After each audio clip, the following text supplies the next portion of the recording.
신앙 고백하겠습니다. 나는 전능하신 아버지 하나님 천지의 창조주를 믿습니다. 나는 그의 유일하신 아들 우리 주 예수 그리스도를 믿습니다. 그는 성령으로 잉태되어 동정녀 마리아에게서 나시고 본디오 빌라도에게 고난을 받아 십자가에 못 박혀 죽으시고 장사된 지 사흘 만에 죽은 자 가운데서 다시 살아나셨으며 하늘에 오르시어 전능하신 아버지 하나님 우편에 앉아 계시다가 거기로부터 살아있는 자와 죽은 자를 심판하러 오십니다. 나는 성령을 믿으며 거룩한 공교회와 성도의 교제와 죄를 용서받는 것과 몸의 부활과 영생을 믿습니다. 아멘. 찬송가 320장 찬송 드리겠습니다. 320장입니다.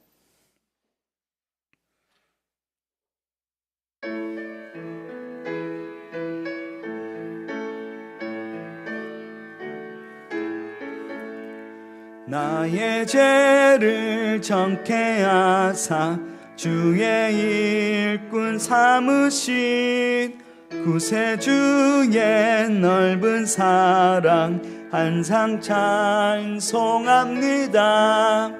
나를 일꾼 삼으신 주 누신 능력 주시고 언제든지 주 뜻대로 사용하여 주소서. 내게 부어주시려고 은혜 예비하신 주의 은혜 채워주사 능력 있게 하소서. 나를 일꾼 삼으신 주 크신 능력 주시고 언제든지 주 뜻대로 사용하여 주소서. 죄의 짐을 풀어주신 주의 능력 크도다. 나의 피로 사신 예수 내 맘속에 오소서. 나를 일꾼 삼으신 주 크신 능력 주시고 언제든지 주 뜻대로 사용하여 주소서. 주여 내게 성령으로 충만하게 채우사 생명수가 강물처럼 흐르게 하옵소서. 나를 일꾼 삼으신 주 크신 능력 주시고 언제든지 주 뜻대로 사용하여 주소서. 아멘. 오늘 우리에게 주신 하나님의 말씀 출애굽기 29장 19절에서 28절까지 말씀입니다. 출애굽기 29장 19절에서 28절까지 하나님의 말씀을 교독하시겠습니다. 너는 다른 순양을 택하고 아론과 그 아들들은 그 순양의 머리 위에 안수할지며 너는 그 순양을 잡고 그것의 피를 가져다가 아론의 오른쪽 깃뿌리와 그의 아들들의 오른쪽 깃뿌리에 바르고 그 오른손 엄지와 오른발 엄지에 바르고 그 피를 제단 주위에 뿌리고 제단 위에 피와 관유를 가져다가 아론과 그의 옷과 그의 아들들과 그의 아들들의 옷에 뿌리라.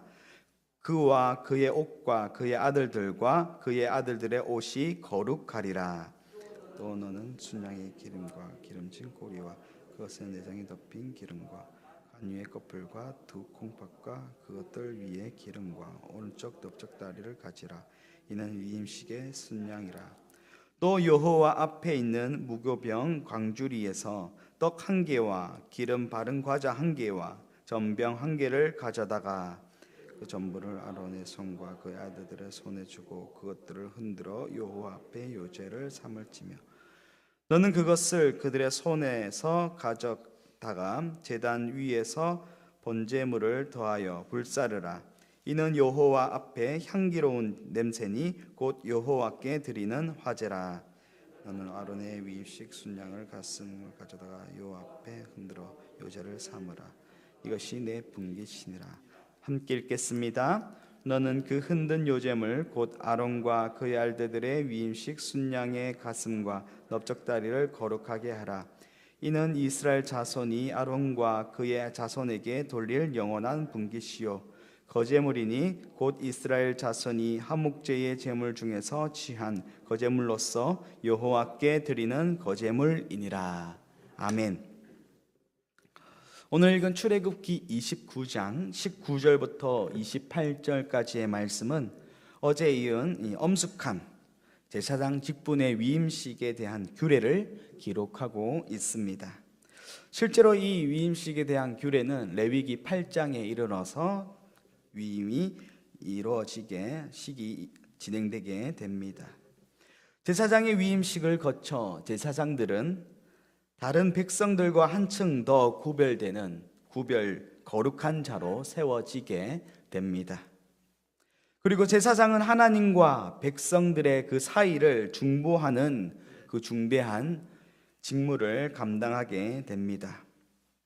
여기서 제사장이 거룩하게 되었다라는 의미는 실제로 하나님과 같이 거룩하게 되었다라는 그런 뜻이 아닙니다. 하나님의 일을 위해 하나님께서 허용하시어 상징적으로 거룩하게 된 그런 것을 뜻합니다. 이것은 우리에게 실체로 나타난 그림자와 같은 모습이다라고 할 수 있습니다. 지금 우리들은 어떻습니까? 우리들이 예수님을 믿는 믿음으로 실제적으로는 온전한 그 의로운 자가 아님에도 여전히 죄가 우리 가운데 거함에도 불구하고 우리는 믿음으로 의롭다 함을 이 칭함을 받는 그 은혜를 받았습니다. 네 글자로 이신칭이지요. 이 이신칭이를 보여주는 모습이 바로 이 제사장이 거룩하게 되었다라는 그 모습 속에 담겨 있습니다. 이 그림자를 통해서 우리가 알 수 있는 것은 비록 우리가 구약 시대를 이 율법, 이 제사장이라고 하면 뭔가 거추장스럽고 얼매기 하는 짐이나 법률 같은 그런 은혜 없는, 사랑 없는 것들로 생각하기 쉽지만 구약에서도 여전히 하나님의 놀라운 은혜와 사랑이 담겨져 있다라는 것을 이 위임식을 통하여 거룩하다 칭해지는 이 행동을 통하여 우리는 알 수 있습니다. 구약이나 신약이나 모두 하나님은 한 분, 은혜로운 하나님, 사랑의 하나님을 증거하고 있는 것입니다. 오늘도 이 은혜에 감사하면서 또 감사의 고백을 드리는 저와 여러분 되시기를 소망합니다. 자, 다시 돌아와서 우리 제사장의 위임식을 한번 살펴보도록 하겠습니다. 제사장의 위임식은 어떤 방식으로 진행되게 될까요? 그리고 이 위임식을 통하여 우리는 어떤 의미로 이 위임식을 바라봐야 할까요? 말씀을 살펴보겠습니다. 먼저 19절을 보시면 하나님은 너라고 부르는 모세를 향해 어떻게 아론과 그의 아들들을 제사장으로 세울지 말씀하고 있습니다. 오늘 본문에서 하나님은 번제에 바친 순양 외 다른 순양을 택하여 이 순양에게 아론과 그의 아들들이 안수하게 하십니다. 그리고 아론과 그의 아들들은 이 순양의 피를 가지고 오른쪽 깃볼, 이 깃불이 그리고 오른손 엄지손가락과 오른발 엄지, 이 발가락에 바르게 하십니다. 명확하게 이 행동의 의미가 무엇인지는 밝혀지지 않았습니다. 그럼에도 우리가 추정해 볼 수 있는 것은 하나님을 위해 구별된 그 자가 되어서 귀와 손과 발에 그 온몸을 사용한다라는 의미로 우리는 받아들일 수 있습니다. 특별히 깃뿌리에 피를 바른다라는 것은 이 귀가 성별되어서 하나님의 말씀을 듣고 그 또한 백성들의 신음소리를 듣는 그 중보자의 역할을 하는 역할을 우리는 유치해 볼 수 있습니다. 즉 하나님과 백성들의 중보 사역을 감당하여서 하나님의 말씀은 그대로 백성들에게 전하고, 또 백성들의 그 기도 제목이나 여러 가지 것들을 들어서 하나님께 나아가는 그런 백성들의 대표가 되는 그런 의미로 우리는 볼 수 있습니다. 또한 엄지손과 발은 하나님을 위하여 성별되어서 백성들의 모범이 되는 삶을 살아가는 제사장의 그 존재를 우리는 생각해 볼 수 있습니다. 즉 이 제사장은 하나님과 백성 사이의 언약 관계를 지속하게 하는 아주 중대한 임무를 띈 자다라고 우리는 볼 수 있습니다. 중보자의 역할이 그만큼 중요하다라는 것입니다. 백성들의 생명이 이 제사장에게 달렸다 해도 가언이 아닐 정도 우리는 이 제사장이 중요하다라는 것을 말씀을 통해, 이 위임식을 통해 알 수 있습니다. 제사장은 전적으로 하나님을 위하여 일하는 사명받은 자인 것입니다. 계속해서 순양의 피를 아론과 그의 아들들의 옷을 뿌립니다. 이때 옷이 거룩하리라 라고 말씀합니다. 피 비린내 나는 이 짐승의 피가 하나님께 거룩하게 받아들여집니다. 이후 순양의 기름과 기름진 꼬리, 그리고 내장에 덮인 기름과 관유의 꺼풀, 두 콩팥, 그 기름 오른쪽 넓적다리를 가지고, 그리고 또한 무교병 강주리에 떡 1개와 기름 바른 과자 1개, 전병 1개를 가지고 요제를 드립니다. 번제 화제가 태워서 하나님께 드리는 제사라면 요제는 흔드는 제사 혹은 번쩍 드는 제사를 말합니다. 이것들의 번제물에 더하여 불살라 불에 태우는 화제를 또한 드리게 됩니다. 이후에는 순양의 남은 부분들을 가지고, 즉 순양의 가슴과 넓적다리 같은 부위를 여호와 앞에 요제로 드린 후에 이 모세 및 아론 자손이 분깃으로 그것을 먹으라라는 명령이 주어지게 됩니다. 이는 거제물로서 하나님께 드려지는 것으로 거룩하게 구별되어 제사장들이 먹고 취하는 그런 제물이 되게 됩니다. 제사장들의 삶을 영위하기 위해서 하나님께서 그것들을 구별하시는 그런 은혜로운 모습을 보여주십니다. 사랑하는 성도 여러분, 오늘은 제사장의 위임식 그 규례들을 살펴보았습니다. 사실 이러한 의식은 더 이상 행할 필요가 없는 구약의 의식법입니다. 그렇다면 우리는 이 의식을 통하여 무엇을 배울 수 있습니까? 무엇을 실천할 수 있습니까? 기억해야 할 것은 이 제사장과 같은 역할을 지금 저와 여러분이 계승하였다라는 것입니다. 이제 예수 그리스도 안에 있는 모든 자들이 제사장이라는 베드로 전서 2장 9절의 말씀을 기억해야 합니다. 우리의 대제사장이신 예수님께서 우리의 중보자가 되어주셨고 하나님과 우리 사이를 이어주셨던 것처럼 이제는 예수 그리스도 안에 있는 우리들이 세상 사람들과 하나님 사이를 연결시킬 중보의 역할을, 그 사명을 감당하고 있다라는 것입니다. 이때 필요한 것이 무엇입니까? 바로 오늘 위임식에서 사용되는 이 예식에서 나타내는 성별, 구별됨이 우리에게 필요합니다. 비록 우리가 이 기볼과 엄지손가락, 발가락에 그 짐승의 피를 묻히지 않는다 할지라도 우리는 예수 그리스도의 그 보혈, 그 짐승들보다 더욱 값진 그 보혈, 그 피로 말미암아 씻겨진 자라는 것을 기억해야 합니다.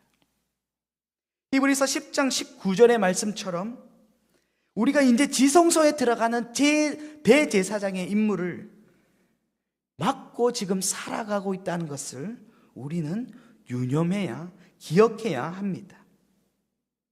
따라서 우리는 하나님의 말씀을 귀담아 듣고 성별하여 듣고 이 말씀을 세상 사람들에게 증거해야 하는 그 증거의 삶, 제사장의 삶을 살아야 한다라는 것입니다. 이 일을 위하여 하나님은 우리를 왕같은 제사장으로 불러주셨습니다. 저와 여러분이 이 사명을 가지고 지금 세상 속에 파송된 자들입니다. 목회자만이 제사장이 아닙니다. 우리 모두가 왕같은 제사장으로, 성도로 지금 하나님 앞에서, 이 세상 앞에서 살아가고 있습니다. 모두 소명받은 자라는 것을 기억하시길 바랍니다. 그리고 제사장으로 성별되어서 이 세상에 하나님의 말씀을 말로써 그리고 행동으로써 전하는 복된 삶을 살아가는, 제사장의 사명을 살아가는 저와 여러분 되시기를 바랍니다. 이 시간 말씀을 놓고 함께 기도합시다. 이 제사장의 그 사명을 잘 감당하는 우리의 모습, 우리 교회의 모습이 되게 하여 주시옵소서. 기도하겠습니다. 그리고 우리 교회를 위하여 기도하겠습니다. 바른 신앙 고백과 실천적인 신앙의 반석 위에 세운 교회가 되도록, 교회를 낳는 교회로 성숙하도록 기도하겠습니다. 우리 나라를 위하여 기도하도록 하겠습니다. 팬데믹의 종식과 정치, 경제, 사회, 문화에 하나님 나라가 이루어지도록 기도하겠습니다. 우리 담임 목사님을 위하여 기도하겠습니다. 말씀 사역에 성령의 나타남과 능력으로 구원과 치유와 회복의 역사가 있게 하여 주시옵소서. 기도하겠습니다.